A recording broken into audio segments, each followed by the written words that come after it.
pace up. Learn and grow.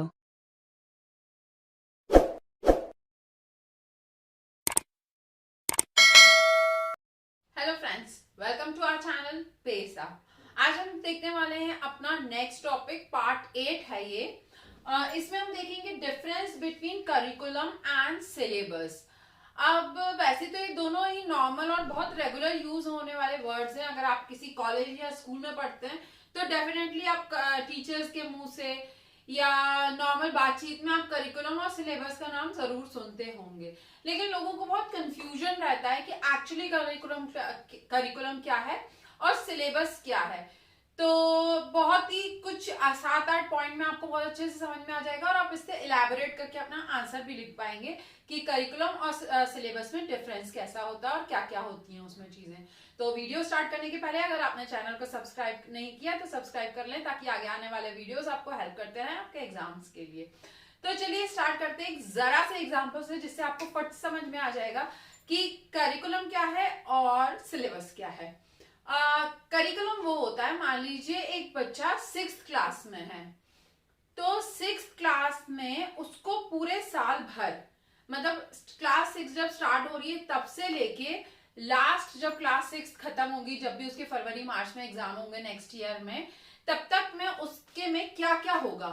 अब जैसे पढ़ाई तो होती है, जो सब्जेक्ट्स हैं जो भी पढ़ाए जाएंगे, 7-8 जो सब्जेक्ट होते हैं कि भाई इंग्लिश, साइंस, मैथ, एसएसटी, जो भी हिंदी, मराठी, व्हाटएवर, तो वो सब्जेक्ट तो पढ़ाएंगे। उसके अलावा जो एक्टिविटीज होंगी जिससे उसको ऑल ओवर उसकी पर्सनालिटी में डेवलपमेंट होगा, यानी स्पोर्ट्स होंगे, एनुअल डेज सेलिब्रेट किए जाएंगे स्कूल में, जो आजकल अलग अलग फेस्टिवल्स आते हैं उसके ऊपर टीचर्स उनको ड्रेसअप करके बुलवाती हैं, या फिर कुछ उनके ऊपर एक्ट करवाते हैं स्कूल में, या क्लासेस डेकोरेट करवाते हैं, या कोई डिबेट कंपटीशन होता है स्कूल में, या फिर कोई स्पोर्ट्स खिलाए जाते हैं, या स्पोर्ट्स के थ्रू बच्चों को बाहर स्टेट लेवल पे भेजा जाता है उनकी पर्सनालिटी डेवलप करने के लिए। तो ये जो सारी चीजें पढ़ाई के अलावा भी जो XYZ चीजें चलती रहती हैं उसके चारों तरफ, कि आज एक्टिविटी में चार्ट बना के ले आओ, अब साइंस एग्जीबिशन है, अब फ्लावर एग्जीबिशन है, तो ये जो सारी चीजें होती हैं वो आती हैं करिकुलम में। और जो सिलेबस होता है वो हर एक सब्जेक्ट का, हर एक पर्टिकुलर सब्जेक्ट का अलग अलग होता है। मान लीजिए अगर हम उठाते हैं मैथ का सिलेबस और उसमें 13 से 14 चैप्टर हैं, तो वो जो 14 चैप्टर क्लास 6 में उसको कवर करने हैं वो उसका मैथ का सिलेबस हो गया। हो सकता है उसके आसपास में और भी चीजें आजकल होती है, मेंटल मैथ की बुक होती है या फिर कुछ और एक्टिविटी बुक्स होती हैं, वो सारी मिला के उनका मैथ का सिलेबस बन गया। लेकिन उसमें बाकी सारी मैथ के अलावा उसकी कोई और एक्टिविटीज, मतलब मैथ की एक्टिविटीज तो ठीक है कुछ हो रही हैं, तो अदरवाइज अगर कुछ और जो एक्टिविटीज हैं जो स्कूल से रिलेटेड है वो सिलेबस के अंदर नहीं आती, वो उसके पूरे करिकुलम के अंदर में आती हैं, जो उसकी ओवरऑल पर्सनालिटी को डेवलप करता है। तो चलिए देख लेते हैं डेफिनेशन। पहले देखते हैं करिकुलम की। It is the total effort of the school to bring about desired outcome in school and out of the school situation. बिल्कुल ये स्कूल का काम है कि अगर बच्चा स्पोर्ट्स में बहुत अच्छा है तो उसको स्पोर्ट्स में आगे बढ़ाया जाए। अगर वो ड्राइंग कंपटीशन हो रहा है और फर्स्ट आया है तो उसकी ड्राइंग को एनलार्ज करा के स्कूल में मेन हॉल में या कहीं पे लगवाया जाए। तो ये टोटल आउटकम बच्चे के अंदर से निकलवाना कि उसमें एक्चुअली क्या काबिलियत है। सिलेबस उसके अलग से, N outline of the course of study is a pattern of subject, any one subject which should be completed in fix time. बिल्कुल फिक्स टाइम में कंप्लीट होना चाहिए भाई। आपका सेशन स्टार्ट होता है जून से और अगले साल फरवरी या मार्च में कंप्लीट हो जाता है, तो उस टाइम, उतने टाइम में आपको वो उतने चैप्टर, मान लीजिए 13-14 चैप्टर है, तो आपको कंप्लीट करना है, समझना है, उनके ऊपर 3 या 4 साल भर में एग्जाम्स देना है और अच्छे मार्क्स भी लाना है। अब करिकुलम क्या है, एक वास्ट कंसेप्ट है। वास्ट यानी बहुत ज्यादा है उसके अंदर, और उसके अंदर से जब बच्चा निकलता है तो कुछ ना कुछ अलग अलग चीजें भी सीखता है, उसके अंदर अलग चीजें डेवलप होती हैं। It is a limited concept. It is a limited क्योंकि भाई वो एक सब्जेक्ट में ही रुक के रह जाता है, मतलब सब्जेक्ट वही सब्जेक्ट है। It is made of different stages or levels. For example, primary stage, secondary stage, high secondary stage. बिल्कुल अलग अलग क्लास के हिसाब से, अलग अलग बच्चों के हिसाब से करिकुलम अलग अलग होता है. आप हायर क्लास के या प्राइमरी के लिए प्री प्राइमरी के बच्चों को एक्टिविटीज नहीं करवा सकते. प्री प्राइमरी की एक्टिविटीज छोटी होंगी कि पेपर फोल्ड करके एक छोटी सी बोट बनाओ या फिर कॉटन चिपका के टेडी बियर बनाओ. ये सारी आप ये एक्टिविटीज बड़े बच्चों को नहीं करा सकते हो, राइट? वो उनके लिए बोरिंग हो जाएगी. It is made only for one standard, और ये एक ही स्टैंडर्ड के लिए होता है. जो क्लास 6 में आपने सिलेबस पढ़ लिया वो नेक्स्ट रिपीट नहीं होगा. भले ही उसको रिकैप करके हम जरूर उसको रिलेट करेंगे, बट सेम चीजें नहीं होंगी वहां पर.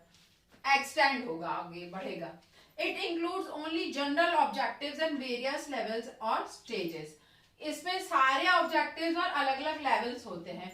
It includes objective related to specific subject and standard. बिल्कुल पर्टिकुलर सब्जेक्ट और उसके स्टैंडर्ड के हिसाब से उसका ऑब्जेक्टिव होता है. लेकिन यहाँ पे अलग अलग लेवल्स के हिसाब से होते हैं. उसमें आप एज भी कह सकते हो, बच्चे का मेंटल स्टेटस भी बोल सकते हो. It deals with philosophy of life and education. Philosophy of life और एजुकेशन के हिसाब से ये होगा, मतलब आप अपनी जिंदगी में क्या सीख रहे हो, आपको उस चीज से क्या समझ आ रही है और आप उसको कैसे अपनी पूरी फ्यूचर में यूज करोगे. It deals with the capacity, ability of peoples and psychological theories and concept. Capability मतलब एक ही क्लास में सेम टीचर 30 बच्चों को पढ़ा रही है. कुछ बच्चे बहुत एक्स्ट्राऑर्डिनरी कर लेंगे, कुछ बच्चे एवरेज करेंगे और कुछ को बिल्कुल भी समझ में नहीं आएगा. तो वो उनकी कैपेसिटी, समझने की क्षमता, एबिलिटी, एबल खुद से मेहनत करके भी आगे बढ़ते हैं कई बच्चे की भाई हम एवरेज है लेकिन मेहनत करके निकल जाएंगे. और साइकोलॉजिकल थ्योरीज और कंसेप्ट. साइकोलॉजिकल थ्योरीज यानी सोचने की क्षमता भी इसमें मायने रखती है. It is flexible and informal in nature. Flexible है और इनफॉर्मल है. भाई हमने प्लान किया कि हम बच्चे को एनुअल डे में हम अपनी क्लास में स्पोर्ट ये करवाएंगे, डांस करवाएंगे. फिर बाद में चेंज हो गया कि नहीं अब डांस नहीं होगा, अब हम चाहते हैं कि उनकी वोकल एक्टिविटी बढ़े, तो हमने एक एक्ट तैयार करवा दिया. It is rigid and formal in nature. आप सब्जेक्ट के चैप्टर्स को चेंज नहीं कर सकते हो, वो रिजिड है, फिक्स है. और फॉर्मल है. इट हैज नो ड्यूरेशन और टाइम लिमिट. इसका कोई ड्यूरेशन और टाइम लिमिट नहीं है. आप मान लीजिए आपको एनुअल डे दिसंबर में सेलिब्रेट कराना है, आप जून से ही प्रैक्टिस चालू करा दो. The study is to be completed in definite duration. बिल्कुल ये स्टडी जो है वो डेफिनेट ड्यूरेशन में कंप्लीट होना चाहिए. It guides teacher and administrators every time.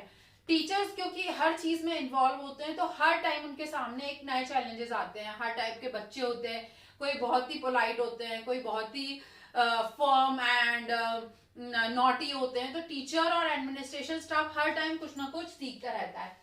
It is useful to teacher for daily teaching. Teacher के लिए यहाँ डेली टीचिंग इंपॉर्टेंट है क्योंकि वो धीरे धीरे अपना सिलेबस भी कंप्लीट करती है और बच्चों को धीरे धीरे स्टेप बाय स्टेप सिखाती भी जाती है. It includes objective methods of teaching, learning, evaluation system, etc. इसमें जो मेथड यूज होता है वो ऑब्जेक्टिव मेथड ऑफ टीचिंग है. एक ऑब्जेक्ट है कि हमको बच्चे में ये इनकलकेट करना है और उसके आगे हम बढ़ते हैं. It include objects related to specific subject, standard and content.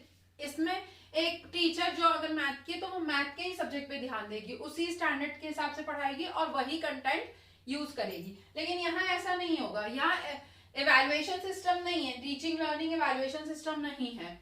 यहाँ पे मान लीजिए आपने किसी टीचर को लगा कि बच्चा गायन में अच्छा है, गाता अच्छा है, तो उसको वोकल किसी एक्टिविटी में डाल देगी. It is helpful to formulate syllabus and text book. यहाँ पे सिलेबस और टेक्स्ट बुक जैसे फॉर्मुलेशंस नहीं है, फॉर्मेशंस नहीं बनते. It depends upon the curriculum. और ये जो सिलेबस है वो करिकुलम पे डिपेंड करता है क्योंकि करिकुलम का ही एक पार्ट है सिलेबस. तो होपफुली आपको दोनों पार्ट अच्छे समझ में आ गए होंगे कि करिकुलम क्या है और सिलेबस क्या है. करिकुलम का ही एक छोटा सा पार्ट है सिलेबस. करिकुलम के अंदर बाकी सारी एक्टिविटीज भी आ जाती हैं. तो होपफुली आपको अब टॉपिक क्लियर होगा. वीडियो पसंद आया तो लाइक शेयर सब्सक्राइब जरूर करें. नेक्स्ट वीडियो तक के लिए thank you and bye bye.